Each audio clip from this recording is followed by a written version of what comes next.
बिस्मिल्लाहिर्रहमानिर्रहीम, अस्सलाम वालेकुम। वो जो कहते थे कि इमरान खान के बेटों का अमेरिका का दौरा नाकाम रहा, उनके लिए एक और बड़ी खबर आ गई है। पहले तो तज्जियाकारों के तज्जिये वैसे ही बदल गए हैं, जो कहते थे कि जी इमरान खान के हवाले से अमेरिका की इस्टेब्लिशमेंट कभी नहीं चाहेगी कि उसको कोई उस तरह की सहूलत मिले, हमारी तरफ से कुछ ऐसा हो, क्योंकि वो हमारे इंटरेस्ट को तो देखेगा ही नहीं। वो तो एक अवामी लीडर है, मकबूल लीडर है और वो अपने इंटरेस्ट को देखेगा। माजी में भी यही एब्सोल्युटली नॉट का हवाला दिया जाता है और बहुत सी बातों का हवाला दिया जाता है। जब उनसे सवाल हुआ इमरान खान से कि आप अमेरिका को बेसिस देंगे, इमरान खान ने कहा एब्सोल्युटली नॉट। इसी तरह CIA के चीफ से मिलने से इनकार कर दिया था कि मेरा वो लेवल नहीं है, मैं वज़ीर आज़म हूँ, वो निचली सतह पर सरकारी अहदेदारों से मिले और बहुत सी बातें थी। तो अब आप ये देखें कि जो अवामी प्रेशर है, जो पाकिस्तानी कम्युनिटी का प्रेशर है, वो काम दिखा रहा है। वहाँ करारदादें आ रही हैं, वो एक लंबी पीछे एक दास्तान है। आप भी 5 अगस्त को भी जिस तरह से एहतजाज हुए हैं, लेकिन खास तौर पर इमरान खान के बेटों का आना, उससे हुकूमत हिली हुई है। यहाँ तक कि अब चाहती नहीं है कि किसी तरह ये ना हो कि जी आ ही जाएं पाकिस्तान। ये दोनों बेटे पाकिस्तान आ गए, फिर ये भी कहा जा रहा है कहीं जमाइमा भी ना उनके साथ आएँ, क्योंकि वो बेटों को शायद अकेला ना आने दें। अभी इंटरव्यूज़ मज़ीद होने हैं इनके, ये भी इंकशाफ हो चुका है कि तकरीबन 5 इंटरव्यूज़ हैं, 2 आ गए हैं और 3 अभी आने वाले हैं इन बेटों के इंटरव्यूज़। और 2 इंटरव्यूज़ के बाद ही इमरान खान को कम से कम ये ज़रूर हुआ फ़ायदा कि अखबार टेलीविज़न बहाल हो गया और ख़ास तौर पर 1.5 घंटा इमरान खान के बेटों से उनकी व्हाट्सएप पर बात करवाई गई, जो महीनों से नहीं करवाई जा रही थी। वरना कम से कम हफ्ते में 1 दफ़ा, अगर मैं गलत नहीं हूँ तो कानून इसकी इजाज़त देता है। फिर इसके अलावा ये भी था कि जी किताबें, 4 किताबें आखिरकार इमरान खान को मिल गई, वरना दी ही नहीं जा रही थी। ये जी उनके पार्लियामेंटेरियन हैं रिप्रेजेंटेटिव बिल होजेंगा। इन्होंने कहा है जी, in late July I met with Kasim Khan and Salman Khan to discuss the imprisonment of their father former Pakistan prime minister Imran Khan. Today marks 2 years since that date and I call on his release from prison। तो उनके parliamentarians आते जा रहे हैं, आवाज उठाते जा रहे हैं और उन्होंने तस्वीर शेयर की है कि मेरी जुलाई के आखिरी दिनों में मुलाकात हुई थी इमरान खान के दोनों बेटों से और आज 5 अगस्त को मैं कह रहा हूं कि जी 5 साल हो गए हैं, 2 साल हो गए हैं इमरान खान को कैद हुए, तो उसको रिहा किया जाना चाहिए। अब आपको मैं कुछ वीडियोस इसलिए दिखा रहा हूं कि ये लाहौर की हैं, बाकी तो हमने पिछले वीडियोस में आपको दिखाया है कराची से लेकर पूरा सिंध, इसके अलावा बलूचिस्तान, खैबर पख्तूनख्वा, पूरा पंजाब, छोटे बड़े शहर, देहात, कस्बे, हर जगह लोग निकले हैं, आज़ाद कश्मीर तक लोग निकले। लेकिन लाहौर की सिग्निफिकेंट ऐसे है कि मरियम साहिबा सारा फोकस लाहौर पर रखती है। यहाँ से कोई खबर ना निकले, यहाँ कोई एहतजाज नहीं होना चाहिए, यहाँ तो सलम जावेद, आलिया हमजा इनको नहीं छोड़ना। हत्ता कि कहा जा रहा है, अली हमजा ने कहा कि मेरी गाड़ी को भी नुकसान पहुँचाया गया, उनके हाथ को भी बहुत ज़्यादा नुकसान पहुँचाया, जख्मी हुआ है। अब लाहौर में क्या हुआ कि खिलाफ तवक्को मुज़ाहमत देखने को मिली। ये नहीं सोचा जा रहा था इस तरह की इतनी ज़बरदस्त मुज़ाहमत होगी। तहरीक इंसाफ ने 2 पावर शो दिखाए, दोनों ज़बरदस्त थे। तहरीक इंसाफ 5 अगस्त की तहरीक को नुक्ता रूज तक पहुंचाने में कामयाब दिखाई दी। यह भी हुआ कि बाज़ जगहों की तो तैयारी थी पुलिस की कि यहाँ पर लोग आएंगे, जिस तरह आपने देखा वानेदल के बाहर बहुत ज़्यादा लोग थे, लेकिन हर जगह, हर सड़क, हर गली को उतनी काबू कर सकती थी पुलिस कि कहाँ से निकलना है लोगों ने। वहाँ पर बहुत बड़ी तादाद में लोग निकल आए रैली की सूरत में। यहाँ देखें कि क्या माहौल रहा, ये देखें कितनी बड़ी तादाद में पुलिस, ये देखिए आप, IIPTI और एक माहौल बन गया। ये वानेदल के बाहर है, असलहा भी मौजूद है पुलिस वालों के पास। ये सिर्फ एंटी राइट नहीं है, वो कहते हैं जी नहीं नुकसान हो जाएगा, असलहा नहीं पहुंचाना, कुछ इस तरह नहीं करना, सिर्फ उनके पास आंसू गैस के शेल्स, वाटर कैनन का इस्तेमाल या डंडे और इस तरह से।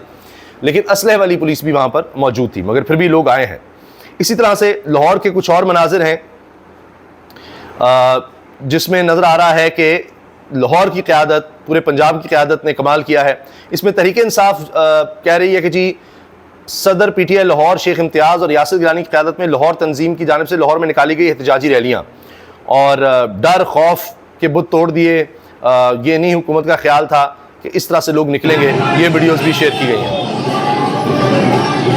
ये मुख्तलिफ वीडियोज़ हैं लाहौर के इलाकों में। अच्छा, ये सारी वीडियोज़ नहीं है,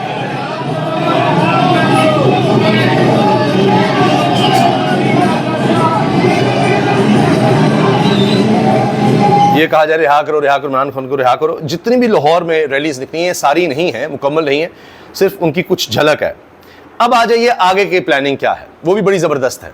जितना कामयाब ये एहतजाज रहा है, तहरीक का आगाज़ जितना कामयाब हुआ है, और उसमें आप देखिए कि और जमातें शामिल होती चली जा रही हैं और लोग शामिल हो रहे हैं। इसी तरह आप देखें कि अभी मैं देख रहा था मुस्तफ़ा नवाज़ खोखर साहब जो बड़े वोकल साबित हुए हैं। बड़ा अच्छा ये तहरीक इंसाफ को एक एडवांटेज मिला है कि मुस्तफ़ा नवाज़ खोखर साहब भी साथ आ गए हैं। दीगर जमातें हैं, महमूद चकज़ई साहब से पहले ही साथ हैं, मजलिस इबादत मुस्लिमीन भी साथ है, और भी जमातें साथ आई हैं। जो ऑल पार्टीज़ कॉन्फ्रेंस हुई और मुस्तफ़ा नवाज़ खोखर साहब ने उसकी मेज़बानी की, तो उसके बाद फिर तातारों को भी याद आ गया इनका तो रियल इस्टेट का काम है, फलां है, ये है, वो है, बहुत सी बातें। वो जो इंटरव्यूज़ दे रहे हैं इंतहाई दलील के साथ कमाल कर देते हैं।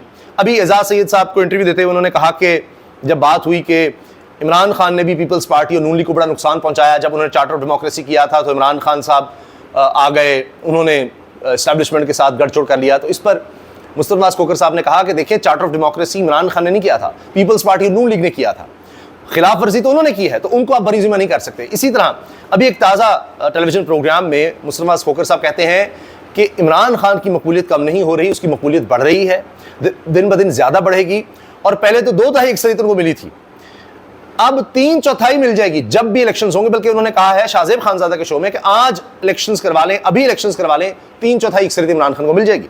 इसलिए तो अब भागा जा रहा है इलेक्शन से। अब 27वीं तरमीम की बात हो रही है, जिसमें ये भी सोचा जा रहा है कि दिसंबर तक ले आएँ ताकि वकला के इलेक्शंस जो हैं वो हो जाएं, वरना वकला के इलेक्शंस में हुकूमती हलकों को मार पड़ सकती है, उनके वकला हार जाएंगे। तो दिसंबर तक 27वीं तरमीम लाएं और उसमें 6 साल मुद्दत कर दें कम से कम पार्लियामेंट की, भाई 10 साल कर दें। इस तरह निज़ाम नहीं चला करता। बहरहाल ये सोच है। फिर एक अलग आईनी अदालत बना लें, कुछ जजेस के रिटायर का होने का ऐलान इंतजार कर लें, उसके बाद जजेस की मुद्दत मुलाजमत भी 70 कर दें, 70 साल कि हमने ऐसे हीरे चुननी है जो हुकूमती ही इंसाफ चलाएंगे, बस उनकी मुद्दत हम बढ़ा देंगे ताकि हमें यही सिस्टम सूट करता है। यानी पूरी तरह से हर बंदे को जो इस निज़ाम में बैठा हुआ है उन सबको एक्सटेंशन मिल जाए और शायद इस तरह से काम चल जाए। लेकिन जो मज़ामत तरीके इंसाफ ने दिखाई है, जो APC हुई, ऑल पार्टीज कॉन्फ्रेंस हुई है, जिसमें दीगर जमातें शिरकत कर चुकी हैं, इनका एक मोमेंटम बनता नजर आ रहा है। अब आप देखिए 5 अगस्त ही नहीं, अब 13 और 14 अगस्त को जो लाहेअमल आएगा इस पर वैसे ही अमल करना है जैसे आज किया है। एलिमिन गंडापुर ने ऐलान कर दिया, तो आगे का यही ऐलान कर दिया है, और इसी को तरीके इंसाफ अगर जारी रखे तो कामयाबी मिलेगी। रैली बहुत दूर तक आगे भी है और पीछे भी है और आवाज तो जारी रही है। मैं सिर्फ और सिर्फ पूरे पाकिस्तान का दिलखसूस। ये सेनेटर फैसल जावेद आपको नजर आ रहे हैं, जो हर जलसे में होस्ट भी कर रहे होते हैं, स्टेट सेक्रेटरी होते हैं और दोबारा सेनेटर बन गए। पख्तूनख्वा का खैबर पख्तूनख्वा ने आज फिर साबित किया कि वो इमरान खान का किला है और इमरान खान के साथ है। और खास तौर पे आज यहाँ पर खैबर और पेशावर की आवाम को मैं सलाम पेश करता हूँ इमरान खान की तरफ से। आप लोग वो ही लोग हैं जिन्होंने हमेशा इस तहरीक को चलाया और इस तहरीक को आगे बढ़ाया। इंशाअल्लाह इमरान खान के हुक्म के मुताबिक 5 अगस्त से आपने आज तहरीक की मीट शुरू कर दी है। अब रोजाना की बुनियाद पर निकलना है, अपने घरों में, मोहल्लों में, इलाकों में 13 और 14 अगस्त को जो लाया बनाएगा इंशाअल्लाह उस पर हम सबने ऐसे ही अमल करना है। आज आपने 35 किलोमीटर की रैली 7 घंटे में गुजार के पैदल आके पूरे पेशावर का, कोई शक नहीं खैबर पख्तूनख्वा ने तो हमेशा ही कमाल किया है, मगर इस दफ़ा बाकी इलाकों ने भी मज़ामत बहुत ज़्यादा दिखाई है। तो बहरहाल वो कह रहे हैं जी खैबर पख्तूनख्वा के अवाम को एक दफ़ा फिर शाबाश है, और साथ वो कह रहे हैं कि अब 14 अगस्त को भी आपने यही मोमेंटम बरकरार रखना है। अभी तो तहरीक का ये आगाज़ हुआ है। इसने साबित किया है कि हम मुल्क में कानून की बात नहीं मानते हैं, मुल्क में आइन की बात नहीं मानते हैं, और हम इमरान खान की रिहाई मानते हैं। रिहा करो, रिहा करो, रिहा करो, रिहा करो। अब आप देखिए कि इसमें ह्यूमन राइट्स ऑर्गेनाइजेशंस का किरदार सामने आ रहा है। ऑल पार्टीज कॉन्फ्रेंस में दीगर जमातें सारी आ रही हैं, अपोजिशन की जमातें, पाकिस्तान की दीगर जमातें छोटी बड़ी, और अगर ये मोमेंटम बरकरार रहता है इस तरह, ये तहरीक का, तहफ़्फ़ुज़ आइन पाकिस्तान की तहरीक का, महमूद खान चकज़ई का, ऑल पार्टीज कॉन्फ्रेंस का, उनके दोबारा यानी इजलास होते हैं जिनसे हुकूमत इतनी खौफज़दा है कि आप देखिए कि तारीख में ये नहीं हुआ कि अब उनके भी इजलास नहीं होने दिए जा रहे ऑल पार्टीज कॉन्फ्रेंस के। इतनी कमज़ोर हुकूमत है, इतनी खौफज़दा हुकूमत है। तो ये उनके इजलास जारी रहेंगे, ह्यूमन राइट्स ऑर्गेनाइजेशंस दीगर सब उनको कवर करेंगे कि आइन की बहाली के लिए है, कानून की बहाली के लिए है, अदलिया की आज़ादी के लिए है। तो ये सिर्फ इमरान खान की रिहाई के लिए नहीं, तो इसमें सारे इकट्ठे हो रहे हैं कि उसी से मुल्क आगे बढ़ सकेगा। तो ये मोमेंटम अगर चलता रहा तो यकीनन फिर मरीम नवाज़ साहिबा क्या हों, चाहे शहबाज शरीफ हों, शरीफ खानदान, जरदारी साहब, इन सब के लिए मुश्किलात आने वाले दिनों में बढ़ती चली जाएंगी। अल्लाह हाफ़िज़।